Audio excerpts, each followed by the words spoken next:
Kerala police പഞ്ചാബിൽ നിന്ന് പിടികൂടിയ അന്താരാഷ്ട്ര ലഹരി മാഫിയ സംഘങ്ങളെ ഇന്ന് കോടതിയിൽ ഹാജരാക്കും. താൻസാനിയൻ പൗരന്മാരായ ഡേവിഡ് എൻഡമി, അറ്റ്ക ഹരുണ മയോങ്ക എന്നിവരെയാണ് കുന്ദമംഗലം കോടതിയിൽ ഹാജരാക്കുക. ലഹരി മാഫിയയുമായി ബന്ധപ്പെട്ട കൂടുതൽ തലങ്ങളിലേക്ക് അന്വേഷണം നടത്താനാണ് കുന്ദമംഗലം പോലീസിന്റെ തീരുമാനം.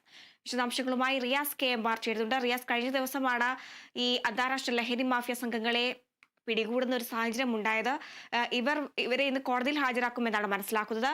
ഈ ലഹരി മാഫിയയുമായി ബന്ധപ്പെട്ടുള്ള കൂടുതൽ വിശദാംശങ്ങൾ എങ്ങനെയാണ്? ഹരിത, ഗുഡ് മോർണിംഗ്. ഇന്നലെയാണ് ഈ രണ്ടുപേരെ, അന്താരാഷ്ട്ര ലഹരി മാഫിയ സംഘാംഗങ്ങളായ രണ്ടുപേരെ കോഴിക്കോട് കുന്ദമംഗലം പോലീസ് പഞ്ചാബിൽ നിന്നും പിടികൂടി കുന്ദമംഗലത്ത് എത്തിക്കുന്ന സാഹചര്യമുണ്ടായത്. ഇവരുടെ അറസ്റ്റ് രാത്രിയിലാണ് രേഖപ്പെടുത്തിയത്. ഇവരുടെ മെഡിക്കൽ പരിശോധന, പ്രാഥമികമായിട്ടുള്ള മെഡിക്കൽ പരിശോധന പൂർത്തീകരിച്ചിരുന്നു. ഇനി ഇവർ ലഹരി സ്ഥിരമായി ഉപയോഗിക്കുന്നവരാണോ എന്നറിയാനുള്ള വിശദമായ പരിശോധന പോലീസ് അടുത്ത ദിവസം നടത്തും എന്ന് അറിയിച്ചിട്ടുണ്ട്. അതിന് മറ്റൊരു പരിശോധന തന്നെ ആവശ്യമാണ്. അത്തരം പരിശോധന പോലീസ് നടത്തും.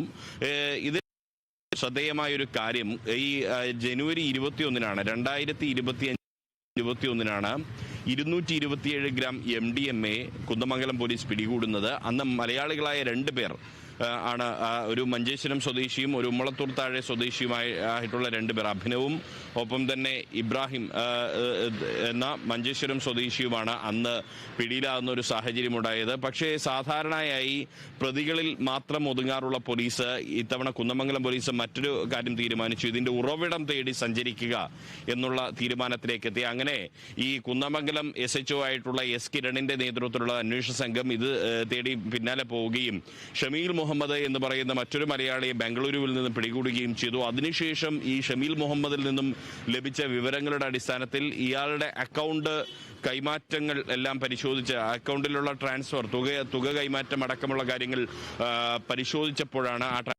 പരിശോധിച്ചപ്പോഴാണ് ഇതിന് പിന്നിൽ ടാൻസാനിയൻ പൗരന്മാരായിട്ടുള്ള ആളുകൾക്ക് ബന്ധമുണ്ട് എന്ന് വ്യക്തം. അങ്ങനെയാണ് പിന്നീട് ഡൽഹിയിലേക്ക് പോകുന്നത്. ആ ഡൽഹിയിലെത്തി അവിടെ താമസിച്ച് കാര്യങ്ങൾ പോലീസ് പഠിക്കുന്നു. അങ്ങനെയാണ് പഞ്ചാബിലെ വളരെ പ്രശസ്തമായ ലവ്ലി പ്രൊഫഷണൽ യൂണിവേഴ്സിറ്റിയിൽ 2000-ഓളം ടാൻസാനിയൻ വിദ്യാർത്ഥികൾ പഠിക്കുന്നുണ്ട് എന്ന് മനസ്സിലാക്കുന്നു. അവിടെ 4000-ഓളം മലയാളികളും പഠിക്കുന്നുണ്ട് ആ യൂണിവേഴ്സിറ്റി കീഴിൽ. അവരിൽ നിന്നാണ് ഈ പോലീസ് ഈ അക്കൗണ്ട് ട്രാൻസാക്ഷനും മറ്റുമൊക്കെ നിരന്തരമായി പരിശോധിച്ച് ഈ നേരത്തെ പറഞ്ഞ ഡേവിഡ് എൻഡമിയിലും അറ്റ്ക ഹരുണ മയോങ്കയിലുമെല്ലാം എത്തുന്നത്. ഇപ്പോൾ അവരെ ഇന്ന് കുന്ദമംഗലം കോടതിയിൽ ഹാജരാക്കും. പക്ഷേ ഇന്ന് കോടതി അവരെ റിമാൻഡ് ചെയ്താൽ പോലും അടുത്ത ദിവസം പ്രതികൾക്കായി കസ്റ്റഡി അപേക്ഷ നൽകുമെന്ന് കുന്ദമംഗലം പോലീസ് അറിയിച്ചിട്ടുണ്ട്. ഇവിടെ കൊണ്ട് ഈ അന്വേഷണം അവസാനിക്കില്ല എന്ന സൂചന തന്നെയാണ് കുന്ദമംഗലം പോലീസും അതിന് മേൽനോട്ടം വഹിക്കുന്ന Kozhikode medical college ACP A Umesh അടക്കമുള്ള ഉന്നത പോലീസ് ഉദ്യോഗസ്ഥരും വ്യക്തമാക്കുന്നത്. ഹരിത, അതേസമയം തന്നെ മറ്റൊരു പ്രധാനപ്പെട്ട കാര്യം, ഈ പിടികൂടിയത് അന്താരാഷ്ട്ര ലഹരി മാഫിയ സംഘങ്ങളായതുകൊണ്ട് തന്നെ കൂടുതൽ വിദ്യാർത്ഥികളിലേക്കും യുവാക്കളും ഇവരിൽ നിന്ന് ഈ ലഹരി വസ്തുക്കൾ വാങ്ങുന്ന ഒരു സാഹചര്യം ഉണ്ടായേക്കാം. അല്ലെങ്കിൽ കൂടുതൽ പേർക്ക് ഇവരുമായി ബന്ധങ്ങൾ ഉണ്ടായേക്കാം. ഇനി അതുമല്ല, ഇവരുമായി ബന്ധപ്പെട്ടിടക്കുന്ന മറ്റ് സംഘങ്ങളും ഉണ്ടായേക്കാം, അല്ലെ? ഇവരുടെ ഒരു പ്രത്യേകത, അതായത് ഡേവിഡ് എൻഡമി ആയാലും അല്ലെങ്കിൽ അറ്റ്ക ഹരുണ മയോങ്കി ആയാലും ഇവരുടെ ഒരു പ്രത്യേകത, ഇവർ നോയിഡ കേന്ദ്രീകരിച്ച്, പഞ്ചാബിലെ നോയിഡയിൽ നിരവധിയായിട്ടുള്ള രാസലഹരി ഉൽപാദന കേന്ദ്രങ്ങളുണ്ട്. നേരത്തെ നാർക്കോട്ടിക് സെല്ലിന്റെ നേതൃത്വത്തിൽ ദേശീയ തലത്തിൽ തന്നെ നോയിഡയിൽ ഒരു രാസലഹരി ഉൽപാദന കേന്ദ്രമൊക്കെ തകർക്കുന്നൊരു സാഹചര്യം നമ്മൾ വലിയ വാർത്തയായി മുൻപ് കണ്ടിട്ടുള്ളതാണ്. അതേ നോയിഡയിൽ മറ്റ് രാസലഹരി ഉൽപാദന കേന്ദ്രങ്ങളും ഉണ്ട് എന്നാണ് പോലീസ് അന്വേഷണത്തിൽ വ്യക്തമായത്. അതിൽ ഒന്ന് ഇവർ നടത്തുന്നതാണ്. അതായത് ഈ ടാൻസാനിയൻ പൗരന്മാരായിട്ടുള്ള ഈ ഡേവിഡ് എൻഡമിയും അറ്റ്ക ഹരുണ മയോങ്കയും ഒക്കെ ചേർന്ന് നടത്തുന്നതാണ്. ഇവർ നേരിട്ട് ഈ മലയാളികൾക്ക് ലഹരി വസ്തുക്കൾ എത്തിക്കുന്നില്ല, പകരം ഇടനിലക്കാർ വഴിയാണ്.